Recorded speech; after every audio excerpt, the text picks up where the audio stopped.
Hi hello friends, అందరూ బాగున్నారా? ఇవాళ ఇంకొక ట్రెండీ శారీ అయితే చూస్తున్నాను. ఇది క్రేప్ సిల్క్ శారీ అండి.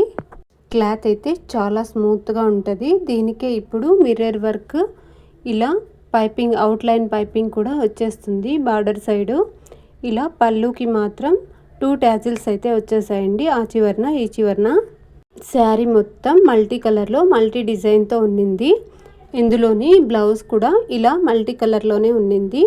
దీనిని మనం ఇలా స్టిచ్ చేసామండి. రౌండ్ షేప్ నెక్ ఇచ్చేసి ఇలా సింపుల్గా టాజిల్స్ ఇచ్చేసి రెడీ చేసాము. థ్రెడ్ కూడా ఇచ్చి షార్ట్ స్లీవ్స్ ఇచ్చేసామండి. ఇలా బార్డర్ టైప్ అయితే షార్ట్ స్లీవ్స్ వచ్చేసాయి. స్లీవ్స్కి ఇలా అవుట్లైన్ పైపింగ్ కూడా వచ్చేస్తుంది. ఇదే ఫ్రంట్ సైడ్ కూడా రౌండ్ షేప్ నెక్ పైపింగ్ ఇచ్చేసాము. ఇది నార్మల్ కటింగ్ బ్లౌజ్ అండి. మీకు కూడా ఈ శారీ అండ్ బ్లౌజ్ నచ్చినట్టయితే లైక్ చేయండి.